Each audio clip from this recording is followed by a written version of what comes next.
Ya, oke teman-teman, di sini saya Zeta Dipta Fajri selaku PJSBD 2. Di sini saya akan menerangkan materi yaitu konteks diagram dan data flow diagram. Oke. Jadi apa sih konteks dan data flow diagram ini?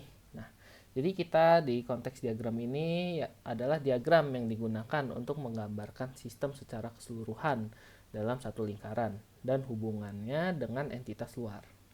Nah, diagram ini merupakan representasi visual yang paling tidak detail dari sebuah sistem informasi yang menggambarkan aliran-aliran data ke dalam dan keluar sistem, serta ke dalam dan keluar entitas-entitas terkenal. Nah, untuk data flow diagram, apa sih nih? Adalah suatu diagram yang menggunakan notasi-notasi untuk menggambarkan aliran data dari sebuah proses atau sistem informasi. Nah, DFD ini digunakan untuk menggambarkan komponen-komponen sebuah sistem, aliran-aliran data di antara komponen-komponen tersebut, serta asal, tujuan, dan penyimpanan dari data tersebut.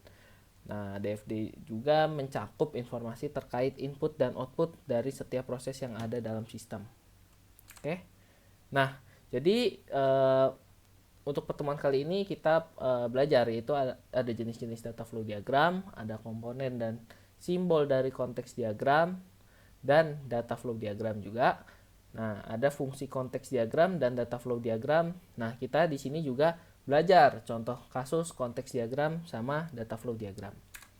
Oke, di sini kita ada jenis-jenis data flow diagram. Ada tiga. Diagram level 0 merupakan tingkatan paling rendah dalam DFD. Nah, menggambarkan bagaimana sistem berinteraksi dengan entitas eksternal. Di diagram level 0 ini tidak menyertakan informasi terkait data yang tersimpan pada data store. Nah, di diagram level 1 ini merupakan tingkatan di atas diagram level 1.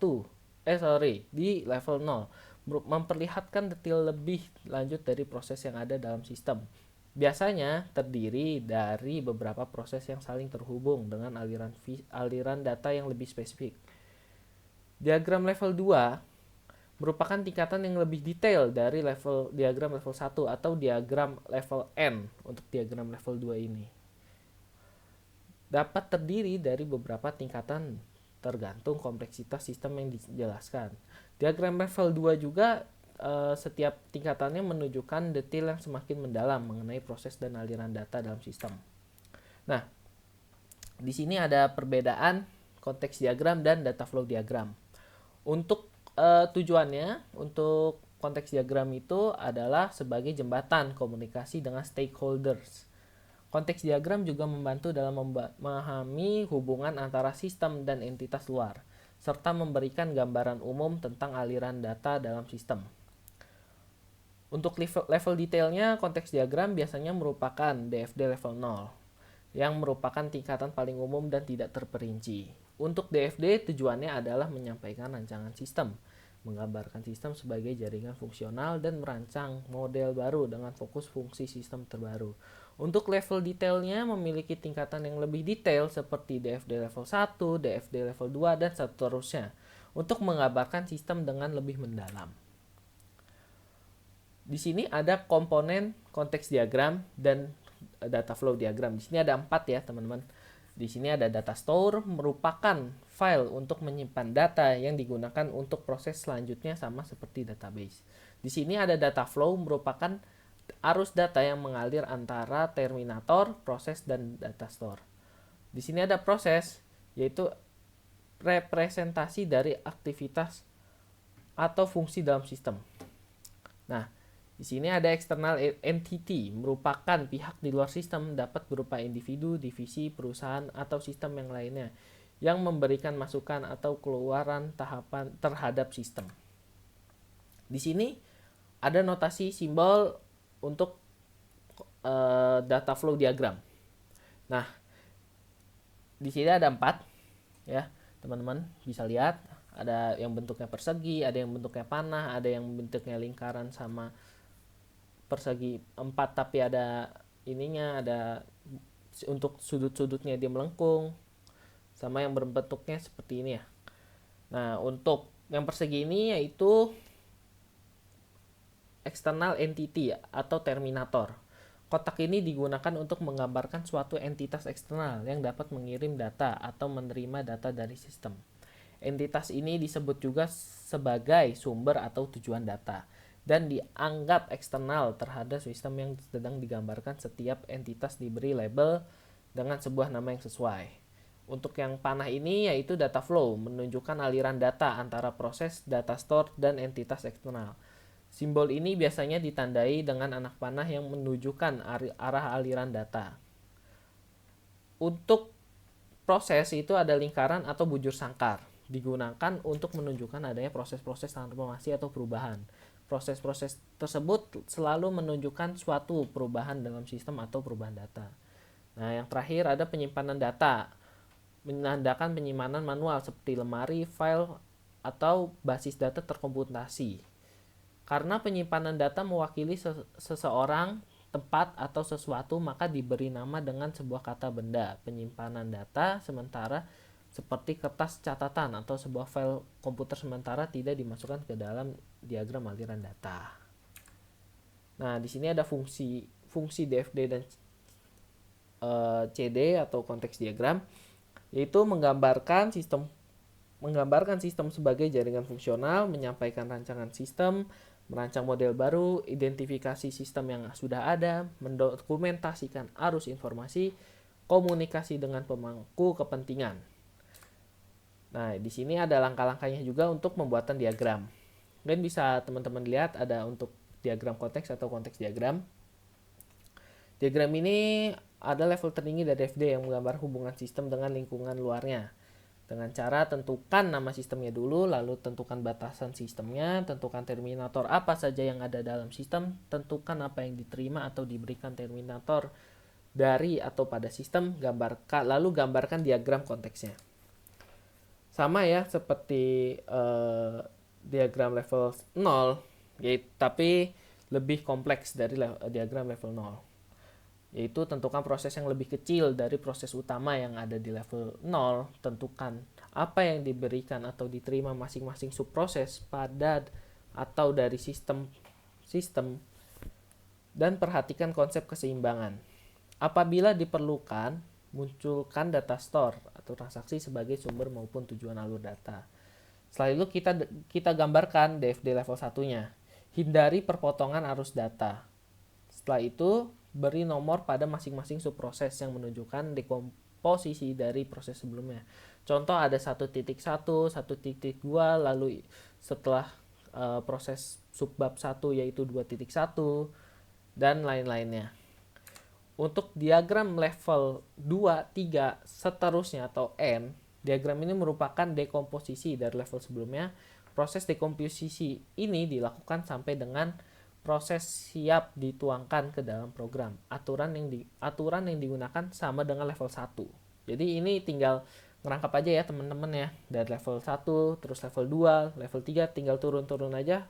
Tapi untuk prosesnya itu sama dengan level 1. Oke. Nah, di sini ada contoh kasus ya teman-teman. Bisa dilihat ada seorang mahasiswa Universitas Gunadarma sedang melakukan proses pengisian KRS dengan menyertakan nama, NPM, jurusan, dan fakultas. Kemudian mahasiswa tersebut memasukkan data tersebut ke dalam database yang diatur oleh admin yang berisi periode tahun ajaran, kelas, jumlah semester, dan mata kuliah yang didapatkan.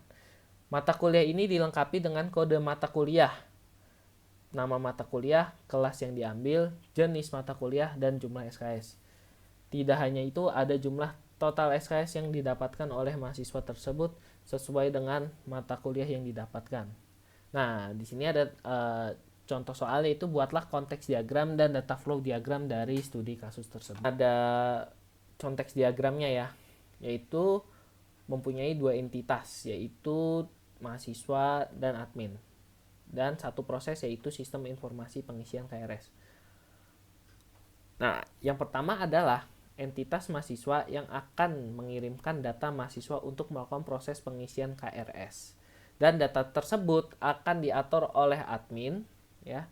Teman-teman bisa dilihat di sini ada entitas admin yang akan melakukan yang akan diatur oleh admin untuk memasukkan data mata kuliahnya, data mata kuliah mahasiswa, dan ada tahun ajaran, ada semester, jumlah SKS, untuk memasukkan data mata kuliah dan data mahasiswa ke dalam proses pengisian KRS. Setelah itu, hasil KRS tersebut didistribusikan atau disebar ke mahasiswa, yaitu berupa hasil printout KRS dalam bentuk soft copy atau hard copy. Nah, ini untuk konteks diagramnya ya teman-teman, memang terlihat sangat singkat ya di sini. Karena memang di sini termasuk diagram level 0. Di sini kita lanjut ke data flow diagram. Di sini terdapat dua entitas, yaitu admin dan mahasiswa, sama ya, karena sesuai contoh kasusnya ada dua orang, yaitu admin dan mahasiswa. Lalu di sini ada 4 data storage atau penyimpanan, yaitu admin, data mahasiswa, data kuliah, dan arsip. Nah, yang pertama adalah entitas admin melakukan login user dan password admin dengan memasukkan user ID dan password. Jika user ID benar, maka admin akan melakukan pengecekan akun admin. Jika berhasil, maka data admin dan login sukses yang akan diatur oleh admin di sini. Selanjutnya adalah entitas mahasiswa. Entitas mahasiswa di sini pertama-tama adalah mengirimkan biodata mahasiswa ke admin, yaitu berupa informasi biodata mahasiswa.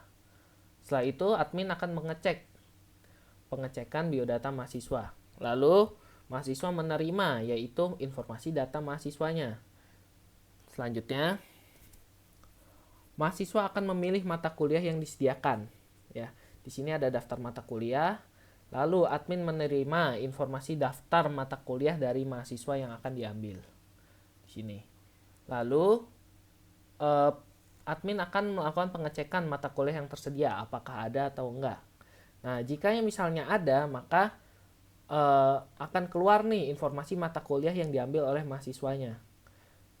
Jika sudah, maka mahasiswa dapat melakukan permintaan cetak KRS. Lalu admin lagi melakukan ada permintaan cetak KRS. Lalu admin mendapat penerimaan dari mahasiswa, yaitu cetak KRS. Jadi mahasiswa minta, lalu admin menerima. Setelah itu mahasiswa dapat melakukan ya di sini cetak KRS-nya gitu. Jadi dari admin ada permintaan diterima. Lalu mahasiswa bisa cetak KRS-nya dalam berupa soft copy atau hard copy. Oke, segini aja dulu teman-teman. Mungkin kalau misalnya ada pertanyaan atau mungkin kebingungan, bisa ditanyain aja di Gmeet ya. Tinggal tanya aja, bisa. Untuk ACT-nya bisa dilihat di website. Jadi mirip untuk contoh kasusnya. Jadi gitu aja ya teman-teman. Terima kasih.